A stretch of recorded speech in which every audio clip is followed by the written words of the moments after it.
By the hoary host of Haggoth, toy fans, it is time for another 13 days of Halloween review. That's right, toy fans, D21 Beast Rob here, back with another Halloween-themed review for you, and today we're looking at a series of action figures that I had no idea existed until I happened upon this Doctor Strange figure earlier this year. What we're looking at today was a line of action figures released by Toy Biz in the year 2000, dubbed Marvel History: The Dark Side. This line of action figures appears to have been exclusive to comic shops and specialty stores. It was an interesting way from Toy Biz, as it appears to have created most of its figures from reused parts, providing us the first version of action figures like Dormammu and Man-Thing, or in the case of Vermin, the only action figure he's ever received. And as you can see here, we also have our first version of an Astral Doctor Strange figure. A repaint strategy that we've seen Hasbro adopt both last year and this year with its own Doctor Strange figures. Anyway, I'm very curious to check out this Doctor Strange figure, but let's get things started by taking a look at that packaging. Coming down the front of the box, we do have something of a gothic look to the packaging. We've got the Marvel History: The Dark Side logo, and what almost looks like blood, and then a window box packaging that does house this figure inside, as well as his accessories, and towards the bottom we have the figure's name. And as we flip this package around, we've got that same Marvel Dark Side logo at the top, followed by an explanation of the actual toy line. We have a bio for this Doctor Strange figure, as well as a lineup of the comics that inspired the figures from this wave off to the right. And towards the bottom, Toy Biz has spooked things up with a couple of skulls and an eerie looking castle. Alright, spook fans, well that's the packaging. Let's say we get this Master of the Mystic Arts out of the box and see what he's all about. Alright, spook fans, here we have Doctor Strange in his astral form, and the first thing I want to reiterate is that this is a complete repaint of the same Doctor Strange figure we received back in 1996 as part of the Spider-Man the Animated Series toy line. In fact, if we bring that figure in for a side-by-side comparison, you can see that it is the exact same sculpt, and even has that same mechanic that makes it look like the figure's floating off the ground. Age has caused the older Doctor Strange figure to sag a little bit, doesn't everything after time. But fresh out of the box, you can see how this Astral Doctor Strange still kind of floats above the ground, being supported by the cape that's actually connected around his waist, and that features an Eye of Agamotto clasp that slips over his head. Accessories, though, is where this Doctor Strange figure brings something new to the table. Well, kind of. The first thing I should mention is that there was actually a trading card inside of that packaging. It features the cover of Doctor Strange: Master of the Mystic Arts, issue number 169, back when the comic was only 12 cents. And you can see here there is an image of Astral Strange behind the standard Doctor Strange, and as you flip this card over, it gives you some just brief stats and specs about the Doctor Strange character. As you can see, the card does remind us that his superhuman physical powers are the ability to manipulate mystical energies.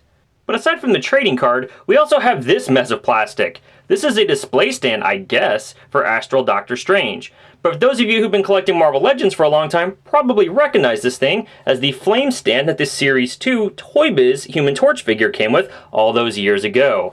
And I find that reuse kind of interesting, or perhaps I should say confounding. This flame stand never really worked with the Series 2 Johnny Storm figure, and as you see, there's a molded spot inside this flame arm, I guess you could call it, that's meant to hold the hand of an action figure. The sculpting for the hands on the Human Torch figure doesn't match the molding inside this display base. It's also worth noting that the sculpting for Doctor Strange's hands don't fit the sculpting for this display base. So not only was the flame stand a reuse for that Marvel Legends Human Torch figure around 2003 or 2004, but back in 2000 it was already a reuse when it came with this Doctor Strange figure. Looking at the bottom of the stand, it looks like it originally released in 1998, so that leaves us with a bit of a mystery. In fact, let's make that today's question. If you guys have any idea, let me know in the comments below. But as it stands, this accessory is still kind of useful for making it look like Doctor Strange is casting up some sort of plume of mystical energy. So have fun letting your imagination fly with this piece. Outside of his curious accessory, Doctor Strange has some pretty standard articulation for the year 2000. His head can look left and right, and the cape does not get in the way of that. He has a hinge joint at the shoulder so his arm can bend up that far and rotate forward and back. No further articulation in the rest of the arm. He does have a waist that'll rotate left and right, only slightly hindered by the cape. His legs can move forward, single joint at the knee, and a single joint at the ankle. Height-wise, this Doctor Strange figure stands at right about 5 inches tall, and he stands in pretty comfortably with your 90s Marvel action figures. Here he is one more time compared to the Spider-Man Animated Series Doctor Strange figure, sans the cape. And here he is compared to the 6-inch scale Marvel Legends Infinite series Wolverine. Good job to all of you who guessed Patton Oswalt was the actor I was looking for yesterday. Alright, toy fans, well that's my review of Marvel History The Dark Side, Doctor Strange, released by Toy Biz in the year 2000. Sorry, I had to. Overall, this figure's a bit of a nice oddity. He's probably more fun for your collection if you have the standard version of Doctor Strange to pose with or play with. And at the secondary market values this guy seems to be going for, I can't really justify picking him up unless you're just a Toy Biz completionist. The production run for this guy must have been really small. And thanks for watching this review, toy fans. You guys can always keep up with me on Twitter or Instagram at D21Beast. We've got one more day left in my 2016 edition of 13 Days of Halloween, so make sure you're leaving the appropriate comment in every review I've been putting together.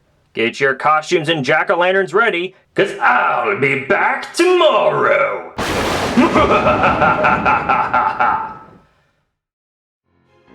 Want a second shot at some more prizes? Head on over to Disney Dan's channel, check out the video you see below, and leave a comment. And be sure to let Disney Dan know what other video game franchises out there you'd like to see him create a walkthrough for.